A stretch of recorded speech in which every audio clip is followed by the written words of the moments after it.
मेरा ये विग्रह पिशाच मोचनेश्वर महादेव के नाम से प्रसिद्ध होगा।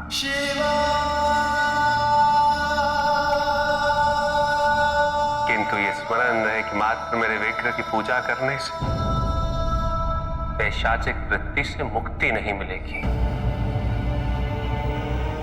अपितु निरंतर योग साधन, तपस्या, सत्वृत्तियों के मार्ग पर चलकर ही पैशाचिक वृत्ति से मुक्ति प्राप्त हो सकती। प्रभु, सद्वृत्तियों के मार्ग का अनुसरण करना सरल नहीं होगा। कृपया हमें ऐसी युक्ति बताइए कि हम इस मार्ग से कभी भ्रमित ना हो। सरल तो पैशाचिक वृत्ति ही शेष रहती है। दूसरों का धन हरण करना, दूसरों का मान हरण करना, शील हरण करना, ये सबसे सरल ही तो है। जो व्यक्ति सरलता से जीवन व्यापन करना चाहते हैं वो पैशाचिक वृत्तियों की तरह अनेक मार्ग पर चल सकते हैं, किंतु जो त्याग कर, जो निर्लोभी होगा, जो दयावान और संवेदनशील होगा, निस्वार्थ हो, मनस्वी होगा, तो कभी भी पैशाचिक वृत्तियों के मार्ग पर नहीं चलेगा। सत्वृत्तियों का मार्ग मात्र इच्छा रखने से प्राप्त नहीं होता। इसके लिए तो प्रयत्न अनिवार्य है, त्याग अनिवार्य है, आत्मबोध अनिवार्य है। प्रभु, व्यक्ति कुवृत्तियों की ओर जा रहा है या सद्वृत्तियों की ओर, ये निर्धारित कैसे होगा और उसे ये ज्ञात कैसे होगा? दूसरों की उपलब्धि से जिस दिन तुम्हारा मन उसी की भांति प्रसन्न नहीं हुआ, तो ये समझ लो कि सत्वृत्तियों का मार्ग छूट रहा है। जिस दिन दूसरों की उन्नति देखकर तुम्हारा मन स्वयं प्रफुल्लित होना ही बंद हो जाए, ये समझ लो कि तुम्हारे मन में पैशाचिक वृत्तियों का निवास आरंभ हो चुका है। जब तुम दूसरे के आनंद को शोक में परिवर्तित करने का प्रयत्न करने लगते हो, तो ये समझ लो कि तुम पिशाच में परिवर्तित हो चुके हो।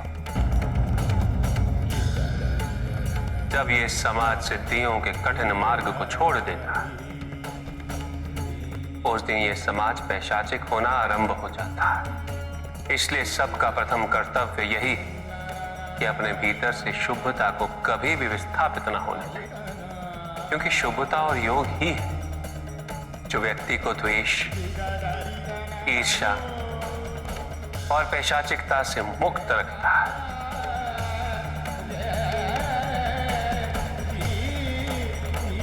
हर हर महादेव, हर हर महादेव, हर हर महादेव।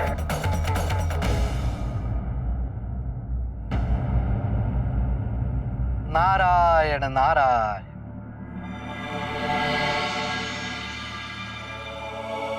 प्रणाम देवर्षि। मुझे अति प्रसन्नता हुई कार्तिकेय कि तुम यहाँ आए और देवताओं को संरक्षण प्रदान किया। वैसे देवता भी स्वयं को सशक्त कर रहे हैं, किंतु संभावना तो ये भी है कि इन अस्त्रों शस्त्रों की आवश्यकता ही न रहे। मैं समझा नहीं देवर्षि। पृथ्वी देवी लोहितांग से मिलने गई थी, जिसके उपरांत लोहितांग में एक परिवर्तन आने लगा है। उसके मन में कोमल भावनाओं का जन्म होने लगा है। महादेव को जानने की उत्सुकता, जिज्ञासा में उसने महादेव की एक मूर्ति भी बना डाली। और जो सच्चे मन से महादेव को जानने का प्रयास करे, वो तो सभी बुराइयों से दूर होता ही जाता है। ये तो अत्यंत शुभ समाचार है। तुम लोहितांग के लिए चिंतित रहते हो, इसलिए मैंने सोचा कि तुम्हें इस बात से अवगत करा दूं। धन्यवाद देवर्षि। एक उपकार और करेंगे लोहितांग पर? अवश्य। मैं नहीं चाहता कि लोहितांग देवताओं से युद्ध करे और उसे मेरा सामना करना पड़े। मैं चाहता हूं कि आप लोहितांग को संगीत सिखाएं। मेरा ये विश्वास है कि संगीत ही उसे पिताजी के समीप लाएगा और अंदर की नकारात्मक विचारधाराओं से दूर करेगा। नारायण नारायण।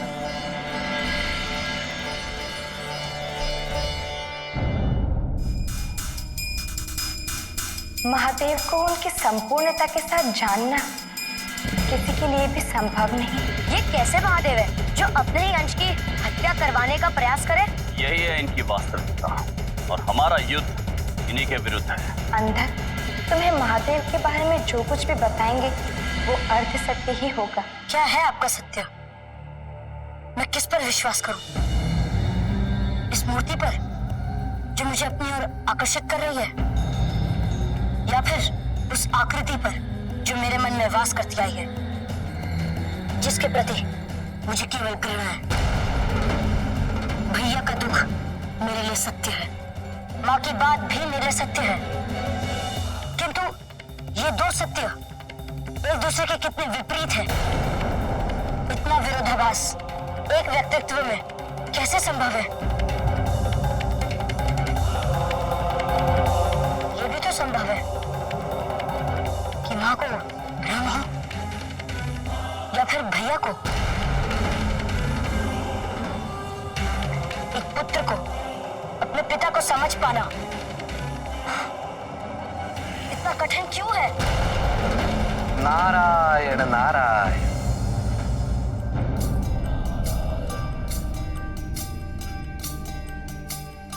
लोहितांग,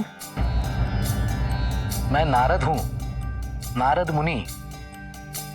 महादेव के अंश को देखने की इच्छा हुई, इसलिए चला आया आशीर्वाद देने।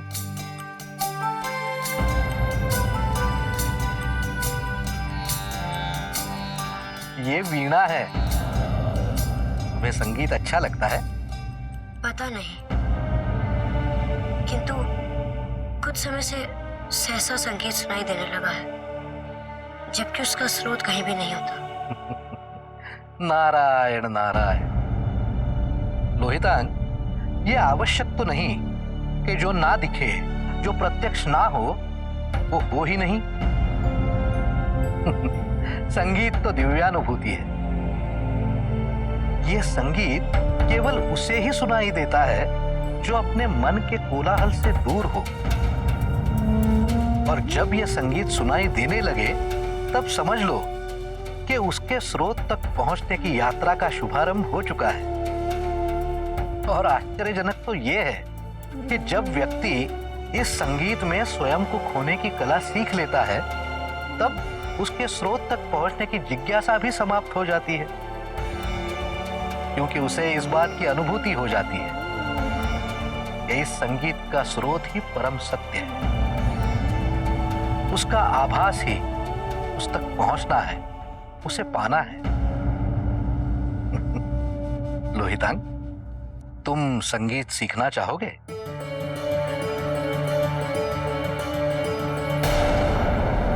मेरे युद्ध अभ्यास का भी समय हो रहा है।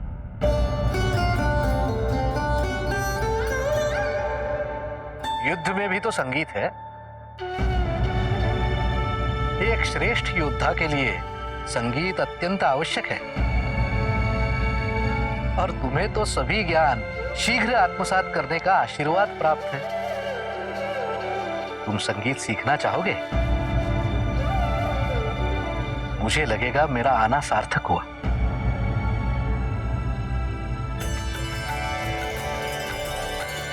अवश्य। नारायण नारायण।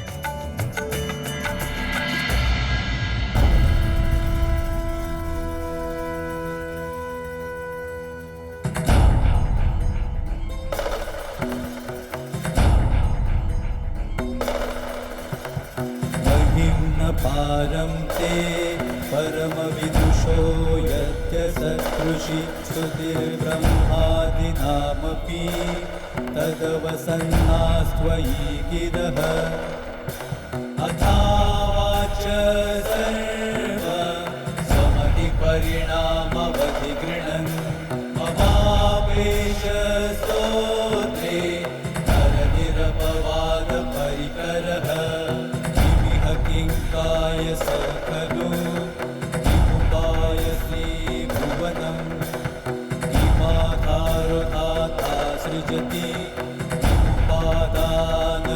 च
मैं अचंभित नहीं हूं कि तुम स्वर और लय के गुणों से परिपूर्ण हो। मुझे बहुत आनंद आया, एक अद्भुत शांति का अनुभव। कहीं खो गया था मैं। देवऋषि नारद, मैं धन्य हूं कि आपने मुझे अपने दर्शन दिए और संगीत से मेरा परिचय किया। नारायण नारायण।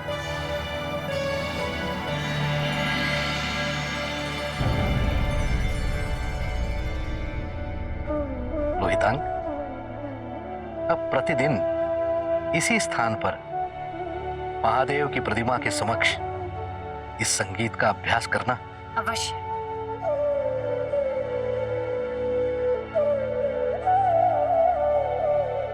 आप मुझसे पुनः भेंट करने आएंगे ना? अवश्य। आना जाना तो मेरी विशिष्टता है लोहितांग। नारायण नारायण।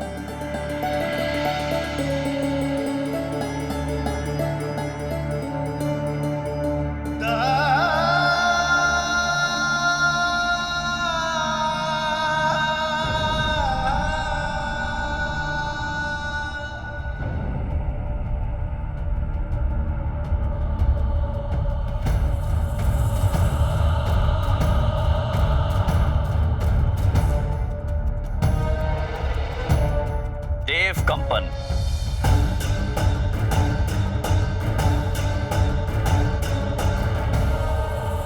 देव कंपन, स्वागत है आपका। मुझे प्रसन्नता है कि आपने मेरा निमंत्रण स्वीकार किया। इनके पास जो मायावी युद्ध कौशल का ज्ञान है, वो ज्ञान ये लोहितांग को देने के लिए वितल लोक से आए। लोहितांग, प्रणाम करो देव कंपन को।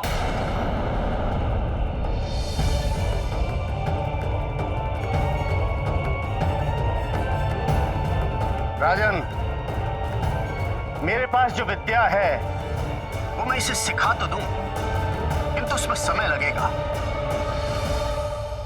इसलिए लोहितांग को मुझे अपने साथ ले जाना होगा। यदि आपके पास मायावी ज्ञान है तो लोहितांग के पास भी ऐसी दिव्य शक्ति है जिससे वो आपका संपूर्ण ज्ञान कुछ ही क्षणों में आत्मसात कर सकता है। तो राजन, लोहितांग को मेरे साथ भेजने की तैयारी करें। इसे ज्ञान देने से पूर्व मुझे इसके मन और बुद्धि को अपने ज्ञान के अनुकूल बनाना होगा। अवश्य ले जाए। असुरों के कल्याण के लिए लोहितांग कुछ भी करेगा।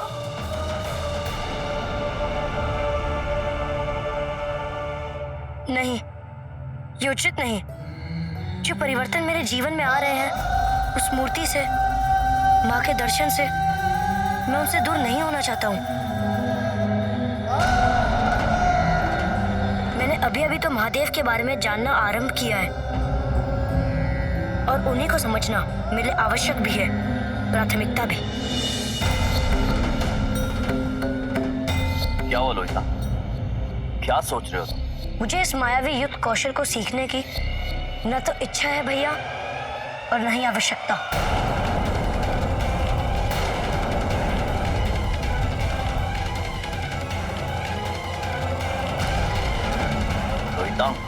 भैया, मेरी कोई इच्छा नहीं है। असुरराज, मुझे यहाँ बुलाकर मेरा अपमान करने से पूर्व यदि एक बार तुमने अपने भाई से पूछ लिया होता तो अच्छा होता। नहीं नहीं देव कंपन, आप मैं क्षमा मांगता हूं देव कंपन। किंतु आपका ज्ञान केवल लोहितांग को सशक्त करने के हेतु नहीं, अपितु समस्त असुरों की विजय हेतु, उनके वर्चस्व हेतु। ये ज्ञान सीखने का सामर्थ्य केवल लोहितांग में है। कृपया मुझे कुछ समय दें, मैं लोहितांग से बात करता हूं। नहीं असुरराज, इस अपमान के उपरांत मैं प्रतीक्षा नहीं करूंगा। यदि इसे सीखना है तो इसे मेरे द्वार पर आना होगा, तब मैं निर्णय लूंगा कि मैं इसे अपना शिष्य बनाना चाहता हूं या नहीं। लोहितांग, देव कंपन विशेष रूप से तुम्हारे लिए आए हैं। तुमने क्षमा मांगो। नहीं भैया, मैंने कोई अपमान नहीं किया है, और जब मैंने कोई अपमान ही नहीं किया तो मैं क्षमा भी नहीं मांगूंगा। असुरराज, ये अपमान है मेरा, घोर अपमान।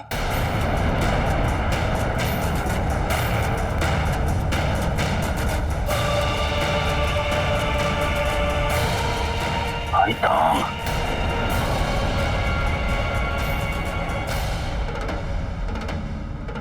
मन में सत्य के प्रकाश की उत्पत्ति, अर्थात मन के अंधकार का विरोध आरंभ हुआ। क्या हो गया तुम्हें लोहितांग? क्या हो गया तुम्हें?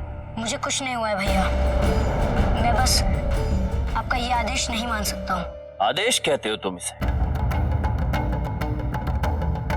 मैंने आज तक तुम्हें कभी कोई आदेश दिया है? लोहितांग, तुम में आ रहे इन परिवर्तनों को समझना मेरे लिए संभव नहीं है। किंतु मैं तुम्हें यह बता देना चाहता हूं कि मैंने जो भी तुम्हारे लिए चाहा है वो तुम्हें सशक्त बनाने के लिए, असुरों को सशक्त बनाने के लिए। मेरे मन में कभी आदेश वाली भावना आई नहीं। हाँ, तुमसे संबद्ध मेरी इच्छाएं हैं, स्वप्न है, जो मेरे भाई होने के नाते मैं चाहता हूं कि तुम पूरा करो। क्या इतना अधिकार भी नहीं है मुझे लोहितांग? मैं आपके लिए अपने प्राण भी दे सकता हूँ भैया, किंतु इच्छाएं तो मेरी भी हो सकती है ना। क्या मेरे अपने मन का कोई महत्व है या बालक हूँ इसलिए मुझे कोई स्वतंत्रता नहीं? मैंने सदैव तुम्हें स्वतंत्रता दी है, सदैव तुम्हारी इच्छाओं का सम्मान किया है, किंतु देव कंपन जैसे गुरु पाना दुर्लभ है। मैं नहीं चाहता हूं कि तुम किसी भी रूप से दुर्बल हो। ये मायावी युद्ध विद्या तुम्हें पूर्ण योद्धा बनाने में सहायक होती। किंतु मुझे योद्धा क्यों बनना है? क्या मेरे जन्म का उद्देश्य यही था? अपने भविष्य के चयन का अधिकार मुझे है या नहीं? जब तक तुम वयस्क नहीं हो जाते, यह अधिकार तुम्हारे अभिभावकों का है।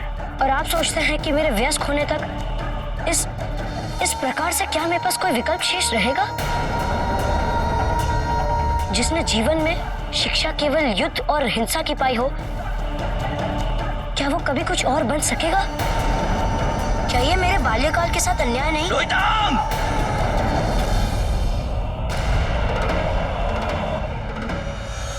क्या होते जा रहे हो तुम?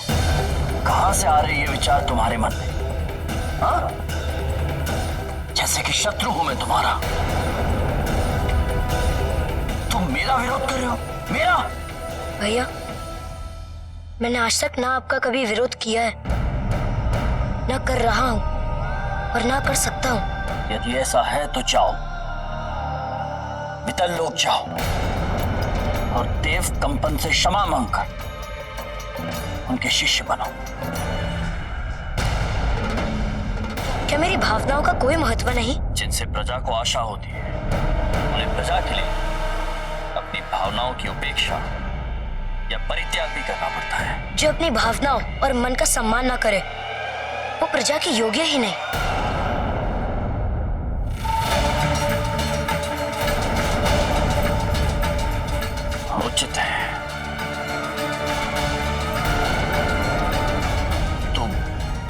मान लेता हूं लोहितांग कि जो स्वप्न मैंने तुम्हें लेकर देखा था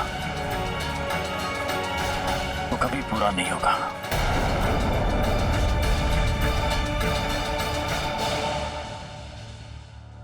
मुझे क्षमा कर देना लोहितांग। कदाचित मैंने तुम्हारे साथ बहुत अन्याय किया है। जाओ अपने बाल्यकाल को जियो,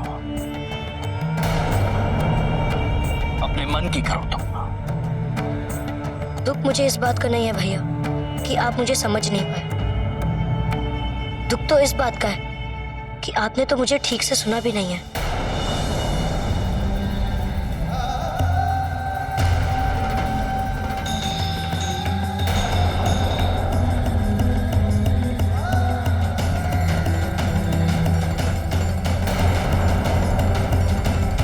ये क्या हो गया है लोहितांग को? इसमें इस प्रकार परिवर्तन कैसे आ गया? लोहितांग मेरा अंतिम विकल्प है। मैं उसे इस प्रकार व्यर्थ नहीं जाने दूंगा। वो करेगा, वही करेगा असुरों के स्वप्न को पूरा।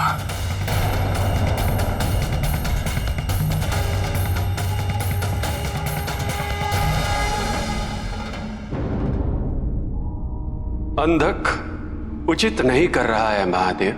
जब तक अंत समय नहीं आता उसके पास समय है, किंतु ये हम दोनों को ज्ञात है कि वो क्या करने वाला है, क्यों करने वाला है और उसका परिणाम क्या होगा, ये भी हम जानते हैं महादेव। सब ज्ञात होना भी प्रायः एक समस्या बन जाता है ब्रह्मदेव, और वो इसलिए कि हम कभी भी किसी की स्वतंत्र इच्छा में हस्तक्षेप नहीं करते, और यही नियम है। किंतु इस बार समस्या देवी लक्ष्मी के लिए उत्पन्न होगी और नारायण के लिए भी, और उसके पश्चात भी आपको वरदान देना ही होगा ब्रह्मदेव। कुंड को भी, निगस को भी और अंधक को उसकी नियति तक पहुंचने से रोकने के लिए मुझे भी कोई हस्तक्षेप नहीं करना होगा। सब केवल वरदान की शक्तियां देखते, उसका उत्तरदायित्व नहीं महादेव। ये संसार वरदान का महत्व क्यों नहीं समझता है महादेव? वरदान पाने के लिए भक्त तपस्या कर अपने आराध्य के दर्शन पा लेता है। कितनी शक्ति है ऐसे तप में। यदि भक्त चाहे तो उसी क्षण अपनी पूर्णता को प्राप्त कर सकता है, मोक्ष प्राप्त कर सकता है, किंतु वो इस विकल्प के बारे में सोचता ही नहीं। यदि उसे यह बोध हो जाए कि अपना मनोवांछित वरदान प्राप्त कर वो क्या खो रहा, तो उसे अपने वरदान की निरर्थकता का बोध होगा, उसकी अनावश्यकता का बोध होगा। तो ही वो समझेगा कि उसका मनोवांछित वरदान कितना महत्वहीन है। किंतु वो केवल अपनी महत्वाकांक्षा की पूर्ति हेतु मांगा गया वरदान है, अपने स्वार्थ, अपने वर्चस्व के लिए, अपनी महत्ता के लिए स्थापित किया गया वरदान। महत्ता केवल उसी वरदान के लिए जो सृष्टि कल्याण के लिए मांगी जाए, अन्यथा वरदान संकुचित होकर अभिशाप बन जाता है। किंतु सृष्टि कल्याण के लिए वरदान मांगता ही कौन है ब्रह्मदेव? और कितने भक्तों को इसका बोध होता है कि उन्होंने क्या खोया और क्या पाया। यही विडंबना है महादेव।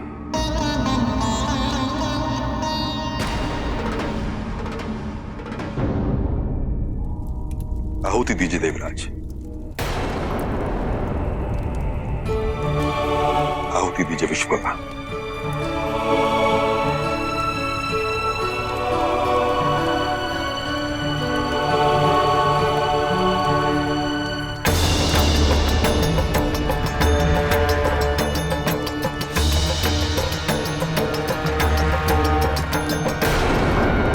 देवता तो यहाँ यज्ञ कर रहे हैं अस्त्र शस्त्र की प्राप्ति के लिए।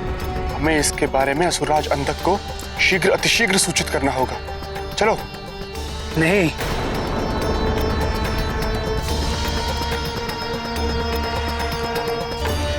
हम में से किसी एक को यहाँ रुकना चाहिए। मैं रुकता हूँ।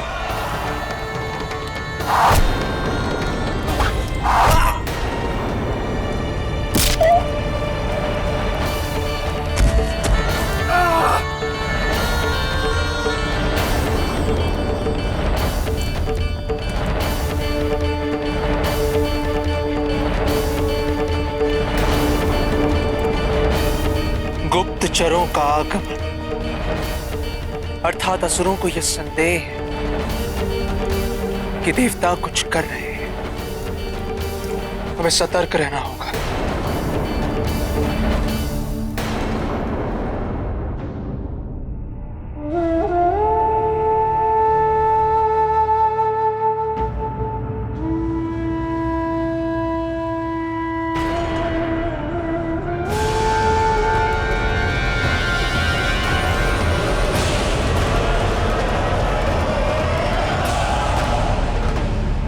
ये क्या होता जा रहा है मुझे? जिन्हें मैंने देखा ही नहीं, मैंने उनके लिए आज उनकी अवज्ञा की, जिन्होंने सदैव मेरा साथ दिया, मेरा पालन पोषण किया, केवल इसलिए कि मैं आपसे दूर ना हो जाऊं।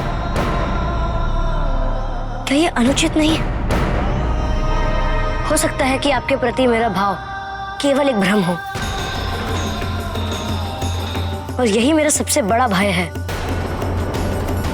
कहीं मैं एक मिथ्या के यथार्थ से विमुक्त तो नहीं हो रहा हूं।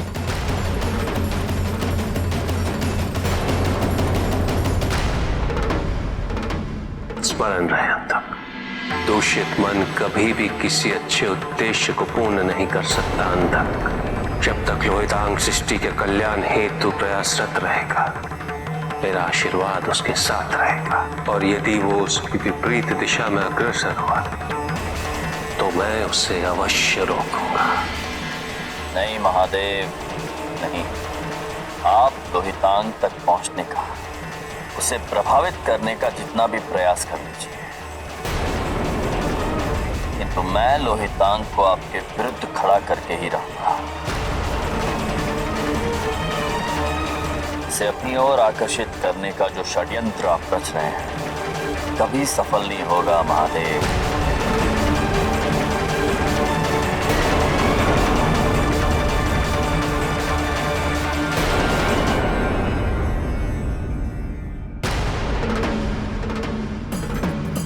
यदि मैं अंश हूं और जो अत्याचार आपके अंश के साथ हुआ, क्या उसकी उत्तरदायी आप नहीं? यदि मैं आपका अंश था तो जब इंद्र ने मेरी निर्दोष मां की हत्या की तो आचार्य के स्थान पर आप क्यों नहीं थे? कहिए महादेव, आपके लिए किन प्रश्नों का उत्तर कठिन है? यदि ऐसा है तो आपने अपने पुत्र गणेश और कार्तिकेय को ये शक्तियां क्यों प्रदान की? उन्हें क्यों पूजनीय बनाया? हाँ, सत्य कहा आपने। मेरे जन्म के कारणों में ही मेरा त्याग निहित था। मेरे आराध्य देव को ना तो कभी मेरी भक्ति दिखाई दी, ना मेरी पीड़ा और ना ही मेरे अच्छे कर्म, परंतु महादेव, आपकी इस भक्ति से मुझे क्या प्राप्त हुआ? स्वयं आपके अपने पुत्र गणेश ने मेरे साथ छल किया। किसी ने मुझे ये नहीं बताया कि मैं आप ही का अंश हूं। ऐसा क्यों? क्या त्रिकालदर्शी महादेव को इस बात का भय था कि यदि मुझे ये ज्ञात हो गया तो मुझे अपनी शक्तियों का अनुमान हो जाएगा? क्या ये सत्य है कि इस अनावश्यक संचय की अनिवार्यता उत्पन्न ही नहीं होती? यदि आपने लोहितांग के पालन पोषण का दायित्व असुरों को नहीं सौंपा होता, और यदि आप लोहितांग को पाताल से बाहर निकाल लाते, तब भी ये नहीं होता।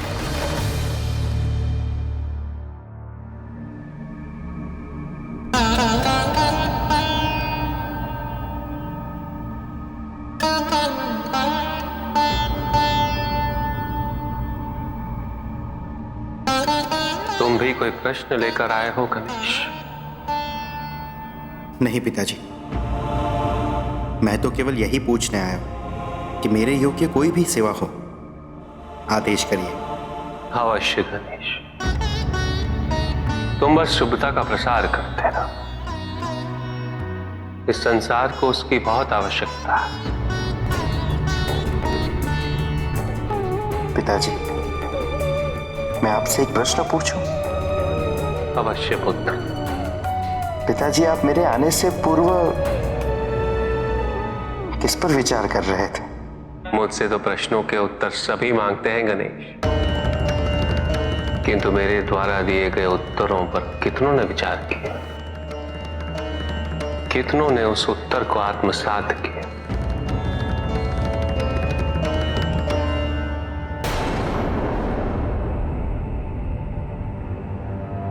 तुम्हें देखकर ऐसा क्यों प्रतीत हो रहा है कि समाचार शुभ नहीं? असुरराज, देवता महाशक्तिशाली अस्त्र शस्त्रों के संचय हेतु एक यज्ञ कर रहे हैं और उस यज्ञ की रक्षा देवताओं का सेनापति कार्तिकेय कर रहा है। असुरराज, उसने मेरे सभी साथियों की हत्या कर दी है। देवताओं का यज्ञ?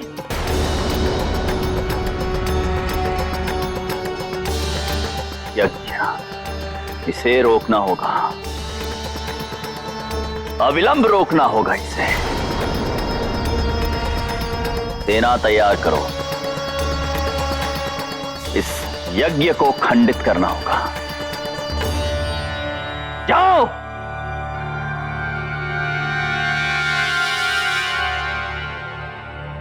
मैं आपकी पत्नी हूं स्वामी, और समझती हूं आपको। आपकी व्याकुलता का कारण इस गुप्तचर द्वारा दिया गया संदेश नहीं हो सकता, है ना स्वामी? महादेव, षड्यंत्र रचा है महादेव ने। षड्यंत्र? उन्होंने प्रयास किया है लोहितांग तक पहुंचने का, उसे प्रभावित करने का।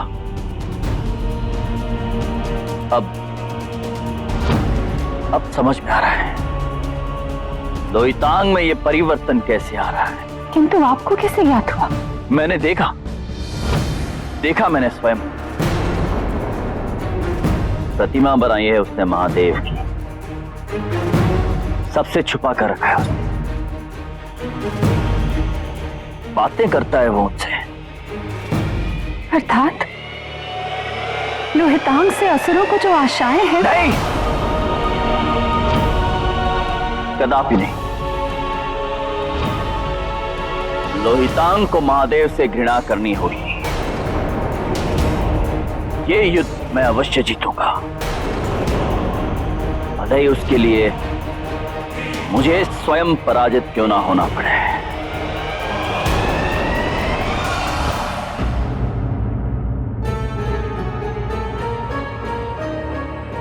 देवी, आपको तो ज्ञात ही है कि नारायण योग निद्रा में चले गए हैं एवं मुझे कुछ अप्रिय घटने की आशंका हो रही है। कारण सोच रही हूं, किंतु कुछ समझ में नहीं आ रहा। चिंता मात्र यही है कि कहीं कुछ अनर्थ ना हो। अनर्थ? असुर तुहुंड एवं निघस दोनों ही ब्रह्मदेव की तपस्या कर रहे हैं, अर्थात कहीं देवताओं पर कोई संकट तो नहीं आने वाला।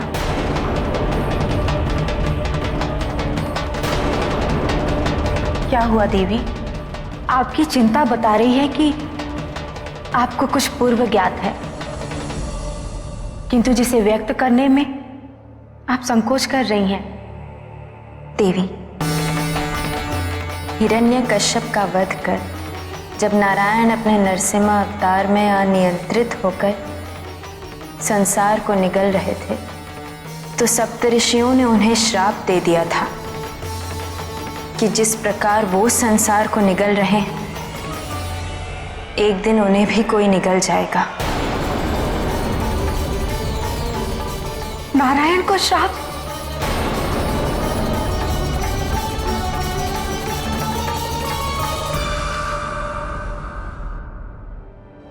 देवी, वो नारायण हैं, पालनहार हैं, जो स्वयं जगत की सारी चिंताएं हर लेते हैं। आप उनकी चिंता कर रही हैं? और फिर स्वामी और हम भी तो हैं आपके साथ। जो भी होगा नारायण की इच्छा से ही होगा और जगत के हित में ही होगा। प्रणाम माता।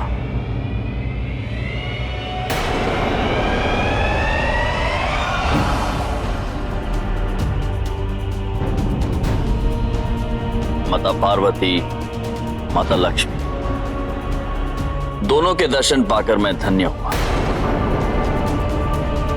मेरी सेना ने देवताओं के यज्ञ को खंडित करने हेतु आक्रमण किया है, इसीलिए मैं यहां चला आया आपके दर्शन करने। तुमने स्वर्गलोक पर आक्रमण? क्या करता माता? इन अस्त्रों शस्त्रों का संचय उचित नहीं। स्वयं महादेव को भी इसकी प्रसन्नता नहीं है, तभी तो उन्होंने देवताओं को संरक्षण नहीं दिया। फिर मैं उनका अंश ऐसा अनर्थ कैसे होने दे सकता?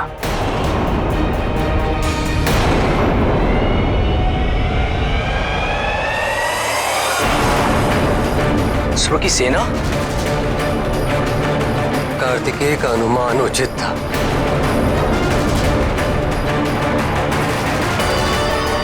यज्ञ में विघ्न नहीं पड़ना चाहिए। इन्हें यज्ञ स्थल के समीप पहुंचने से पहले ही हम रोक देंगे।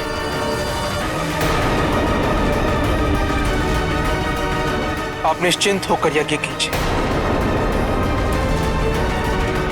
इन्हें मैं रोकता हूं।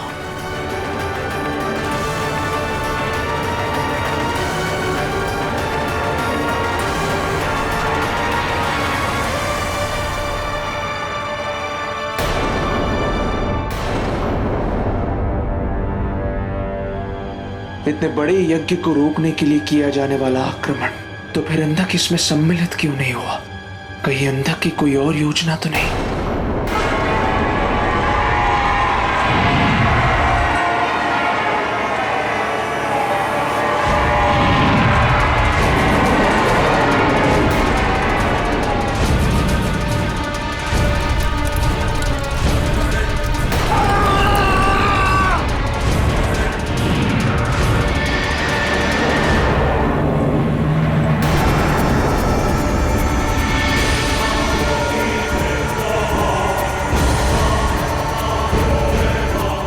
निश्चिंत रहो अंधक, तुम्हारी सेना पराजित हो चुकी होगी। जाओ, अपने अहंकार का परिणाम देखो।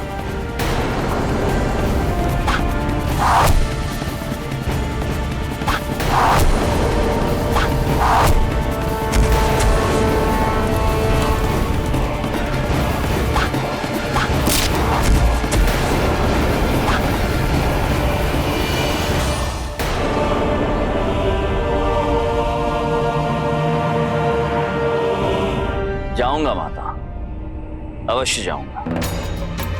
सत्य कहूं तो मैं इसके उपरांत क्षीरसागर ही आने वाला था।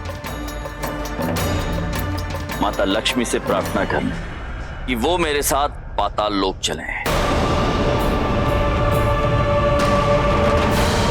श्रीहीन असुरों को श्री की बहुत आवश्यकता है माता, और यदि आप हमारे साथ हो तो हम असुरों का जीवन संपन्न हो जाएगा। अच्छा हुआ आपके दर्शन यहीं हो गए। चलिए। अंधक, मर्यादा का स्मरण रहे। क्या संतान का मां से ये निवेदन करना मर्यादा का उल्लंघन है? किसी को भी उसकी इच्छा के विरुद्ध कुछ करने के लिए कहना अपमान है। अर्थात आपकी इच्छा नहीं है कि असुरों का उद्धार? असुरों का उद्धार? या अपनी महत्वाकांक्षा, अपने स्वार्थ, अपने प्रतिशोध की पूर्ति। तुम्हारा उद्देश्य कभी भी कल्याणकारी नहीं रहा है अंधक। यदि होता तो तुम लोहितांग का दुरुपयोग नहीं करते। नहीं मां, मैंने किसी का भी दुरुपयोग नहीं किया। मैं अपने लिए कुछ नहीं मांग रहा हूं। मैं तो समस्त असुरों के कल्याण के बारे में सोच रहा हूं। क्या असुरों के उद्धार के बारे में आपको कोई चिंता नहीं? क्या वो सदैव ऐसे ही उपेक्षा सहन करते रहेंगे? अंधक, इसी क्षण यहां से लौट जाओ, अन्यथा परिणाम अच्छा नहीं होगा। मां, मैं तो निवेदन मात्र कर रहा हूं। यदि निवेदन स्वीकार नहीं है तो मुझे विवश होके माता लक्ष्मी को मेरे साथ ले जाना होगा। अंधक, तुम जिसे माता कहते हो उसके लिए ऐसे शब्दों का प्रयोग कर। तुमने स्वयं को त्रिदेवों का शत्रु घोषित किया है।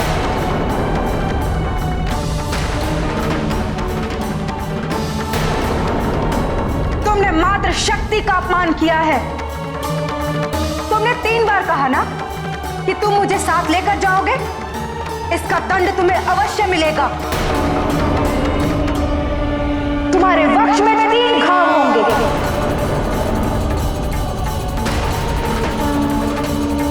तुम्हें त्रिशूल पर लटकना होगा, उसकी पीड़ा सहन करोगे, किंतु तुम्हें मुक्ति नहीं मिलेगी।